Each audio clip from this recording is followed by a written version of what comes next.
कि भगवान शंकर संसार में आए क्यों? जो निराकार परमात्मा है वो संसार में कैलाश में क्यों आए? प्रश्न ये है। तो बड़ी प्यारी कथा इसमें आती है। यज्ञदत्त नाम का एक ब्राह्मण है, उसका एक पुत्र है। पहले संतान हो नहीं रही थी, बड़े लंबे समय के बाद संतान हुई। एक पुत्र हुआ, नाम रखा गुणनिधि। और ये सोचा कि गुणनिधि का अर्थ है गुण ही जिसकी निधि है। निधि बोले तो धन, भंडार, संपत्ति, संपदा। बोला गुण ही जिसकी निधि हो उसका नाम रखा गुणनिधि। हर व्यक्ति चाहता है कि मैं अपने बच्चे का नाम कुछ ऐसा रखूं कि अच्छे से अच्छा हो और मेरा बच्चा वैसा ही बने। तो प्रिय भगत जनों, गुणनिधि नाम रखा है। गुणनिधि धीरे धीरे बड़ा होने लगा। उसकी मां उसे बड़ा लाड करती थी, जैसे आप लोग अपने बच्चे से लाड करते हैं। यज्ञदत्त ब्राह्मण हमेशा समझाते थे, बोला देखो बच्चे को प्रेम भी किस लिमिट में करना चाहिए। और एक बात और कह दूं कि जिस घर में पत्नी अपने पति का मान ना करती हो उस घर में बच्चे हमेशा बिगड़ते ही बिगड़ते हैं। जरूर ध्यान दीजिए। जिस घर में बड़े छोटे का मान ना हो, बड़ों से बात कैसे करनी, छोटों से कैसे व्यवहार करना, और खास तौर पर जहां पत्नी अपने पति का सम्मान ना करती हो। बहुत माताओं बहनों में कई बार ऐसी किसी में ऐसी कमियां रह जाती हैं कि उनमें ऐसी आदत पहले से रहती है कि वो जरूर अपने पति को लज्जित करेंगी। तो जो पत्नी अपने पति की आज्ञा का पालन ना करे और वो पत्नी जो अपने पति को लज्जित करती हो, तो समझ लीजिए कि उस घर के बच्चे बिगड़ते जरूर हैं। क्योंकि उन्हें लगता है कि ऐसा ही होता है, जब पिताजी से माता ही ऐसी बात करती है तो हमें भी ऐसा ही करना चाहिए। क्योंकि बच्चे वो नहीं करते जो हम बोलते हैं। रोज बोलेंगे बेटा ऐसा मत करो, ऐसा मत करो, ऐसा नहीं चलेगा। बच्चे वो नहीं करते जो हम कहते हैं, बच्चे वो करते हैं जो वो देखते हैं। अगर उन्हें दिख रहा है कि ऐसे जुबान लड़ानी चाहिए, उल्टे सीधे जवाब देने चाहिए, बदतमीजी करनी चाहिए, तो बच्चे वैसे ही करते हैं। और समय के प्रभाव में, कालांतर में ऐसे दुख प्राप्त होते हैं कि व्यक्ति चाहकर भी कुछ नहीं कर सकता।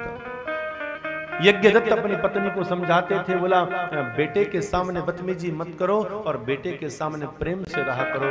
जो तुम्हारी कोई समस्या हो अकेले में एकांत में बात किया करो, पर बच्चों के जो भविष्य के लिए ऐसा करना नहीं चाहिए। माता ने सदा अपने पुत्र के प्रति बहुत लाड प्यार दिया, अपने पति की आज्ञा का हमेशा उल्लंघन किया, पति के साथ सदा उनका निरादर किया, अपमान किया, और अपने बेटे को इतना प्यार किया कि और तो और अपने बेटे की गलतियों को उसके पिता से छुपाने लगे। यज्ञदत्त ब्राह्मण रोज अपने कार्य से जाते, शाम को आकर पूछते, बोला बताओ बच्चे स्कूल गए थे? बोला हाँ हाँ, गुणनिधि स्कूल गया था। घर में सोया रहेगा, इधर उधर घूमता रहेगा, पर क्या कहेगी? हाँ स्कूल गया था। प्रिय भगत जनों, बहुत अद्भुत लीला है। इस कथा के द्वारा समाज के बीच के कई प्रकार के अंधकार को मिटाने का एक बहुत सुनहरा मौका है। इस कथा के द्वारा माता ने बहुत झूठ बोला, अपने बच्चे की कमियां छुपाती रही। धीरे धीरे वो बच्चा जैसे जैसे बड़ा हुआ तो एक नंबर का जुआरी बन गया, नशेड़ी बन गया, और तो और अपने घर के एक एक सामान को बेचने लगा। जैसे जैसे सामान बेचने लगा, माता ने फिर भी अपने बच्चे की बात को छुपाया, पति से कुछ ना बताया। आज कुछ ऐसी घटना घटी कि यज्ञदत्त ब्राह्मण बाजार से जा रहे थे, किसी सुनार की दुकान दिखी। सुनार की दुकान पर काउंटर के ऊपर एक अंगूठी पड़ी थी। यज्ञदत्त की दृष्टि पड़ी, वो एकदम से अंदर गए। बोला भैया ये अंगूठी कहां से ली? वो बोले तुम्हें क्या मतलब है हमने कहां से ली हो? बोला भैया हम इसलिए पूछ रहे हैं कि ये अंगूठी तो मेरी है। उन्होंने बोला नहीं नहीं, गलत पहचाना है आपने, हमारी है। यज्ञदत्त उनसे झगड़ा करने लगा, बताओ बताओ कहां से ली।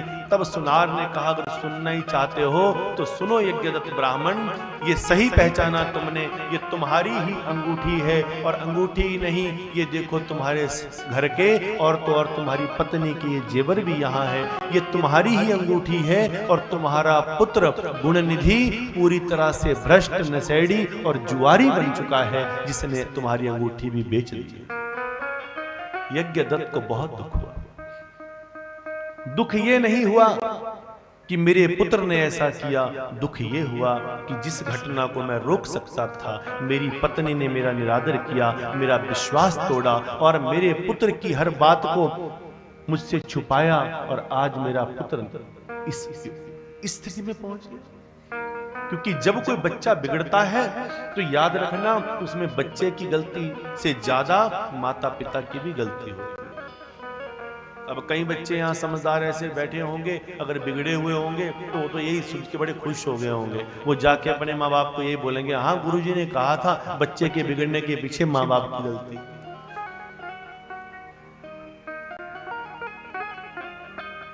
कहीं ना कहीं, मैंने बोला कहीं ना कहीं माता पिता की भी गलती होती है। यज्ञदत्त बहुत दुखी हुआ, घर में गया, अपनी पत्नी से अंगूठी मांगी। बोला मैंने तुम्हें अंगूठी दी थी, वो कहाँ है? बोला मैं कुछ काम कर रही हूँ, बाद में दूंगी। यज्ञदत्त ने फिर मांगी, मेरी अंगूठी कहाँ है? बोला मैं कुछ काम कर रही हूँ, रखिए दे दूंगी। यज्ञदत्त ने बोला मुझे अभी अंगूठी चाहिए, बताओ मेरी अंगूठी कहाँ है? तो अंगूठी देने की बजाय झगड़ा करने लगी, लड़ने लगी, अपने पति का फिर अपमान करने लगी, तीखी बोलियां बोलने लगी और उनसे लड़ाई करने लगी। तब यज्ञदत्त ने कहा कि मैंने इतने वर्ष तुम्हारी लड़ाई को, तुम्हारी बदतमीजियों को सहन किया, परंतु आज तुम्हारे कारण मेरे पुत्र का भविष्य भी खत्म हो गया। आज मैं और तो कुछ कर नहीं सकता, पर अपने हाथ में जल लिया और उसी समय संकल्प लेकर अपनी पत्नी को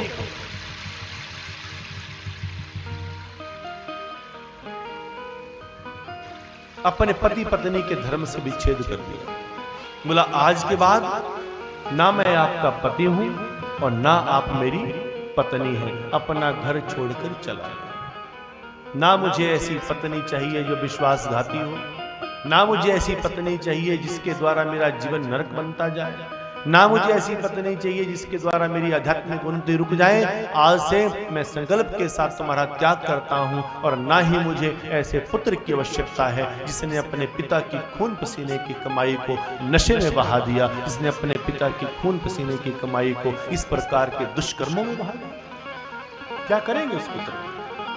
उस पुत्र का कोई लाभ है ना। यज्ञदत्त घर छोड़कर चले गए। माता बड़ी दुखी हुई कि मेरा पति चला गया। पति के जाने के बाद इतनी दुखी हुई, इतना सदमा लग गया कि बीमारी से पीड़ित हो गई, बीमार पड़ गई और थोड़े समय में।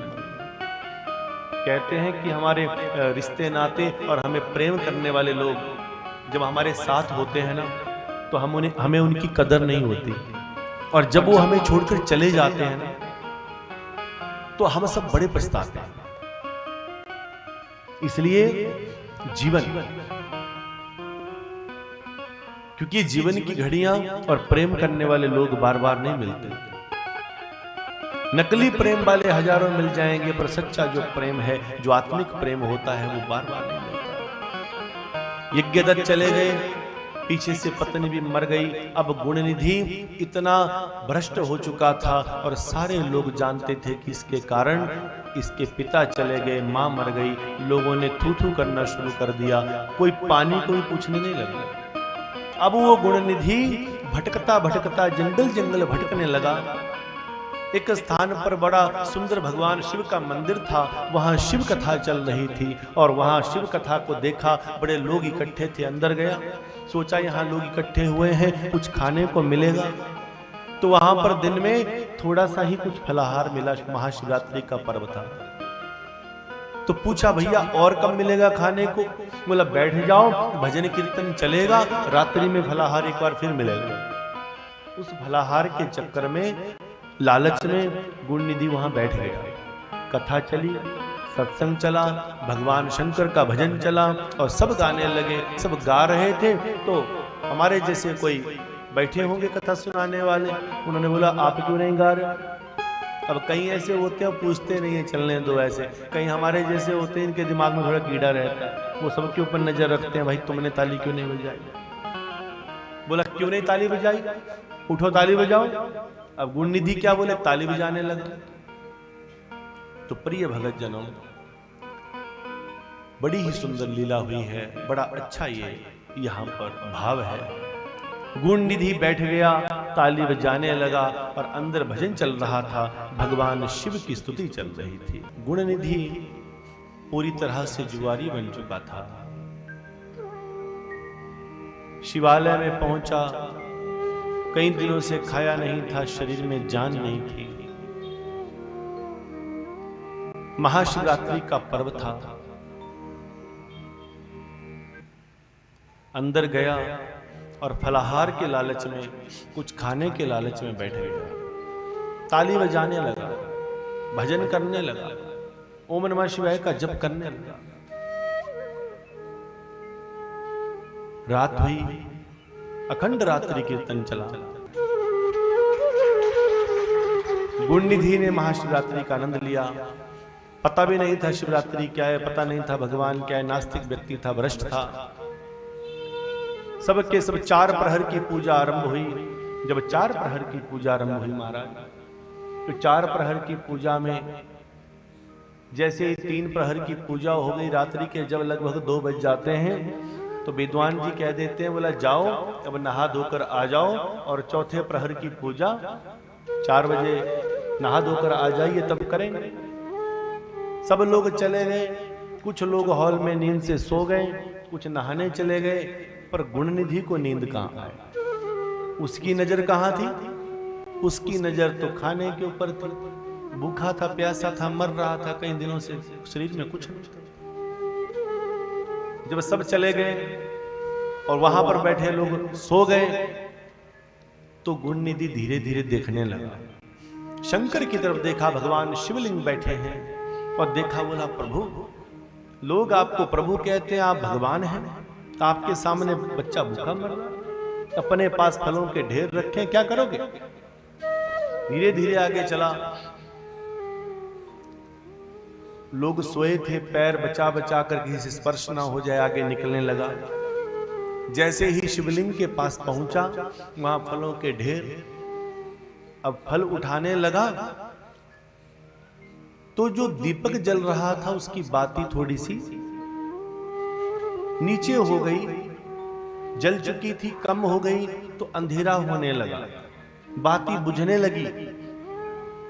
सारे शिव भक्त जो अपने को बड़े बड़े शिव भक्त कह रहे थे, वो सब सो गए थे। कोई सो गए थे, कोई नहाने चले गए थे, पंडित जी भी इधर उधर घूम रहे, किसी को बाती की चिंता नहीं। और यहां पर गुणनिधि को फलों की चिंता, फल लेकर जाऊंगा, खाने के लिए ऐसा प्रबंध ले जाऊं कि अगले 2-4 दिन निकल जाएं।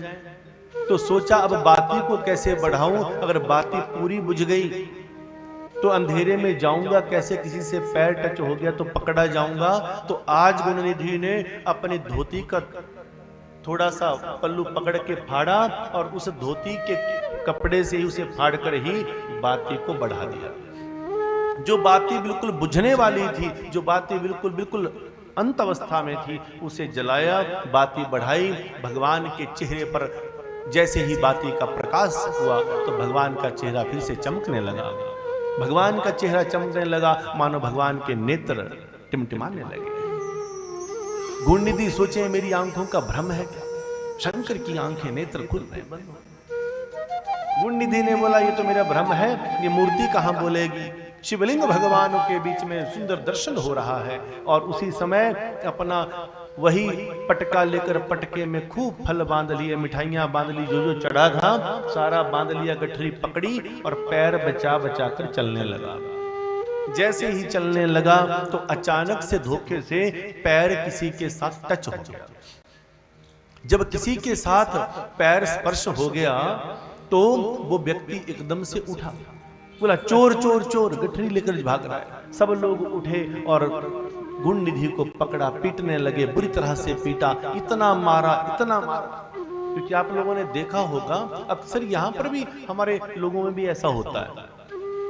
अगर कोई गरीब बच्चा कोई आ जाए, जैसे बहुत बच्चे आपके शहरों में, गांव में ऐसे होते हैं जो बाहर के राज्यों से आए हैं, चाहे यहाँ के हैं, जिनके पास खाने के लिए बड़ी दिक्कत होती है, हम लोग उनको केला बांटते हैं जो रोज खा सकते हैं, हम उनको केला नहीं बांटते जो कभी खा नहीं सकते, जिनकी समस्या नहीं।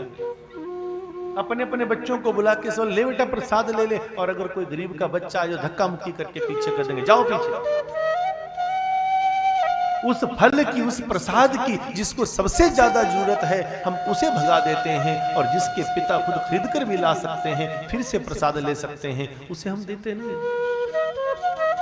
उस गुण निधि को जैसे ही देखा, चाहे चोरी कर रहा था, पर चोरी करके फल ही तो ले जा रहा था। सब लोग मारने लगे, पीटने लगे, इतना मारा कि वहीं पर ही गुण निधि के प्राण। पहले ही कई दिनों से भूखा था, शरीर में ताकत नहीं थी।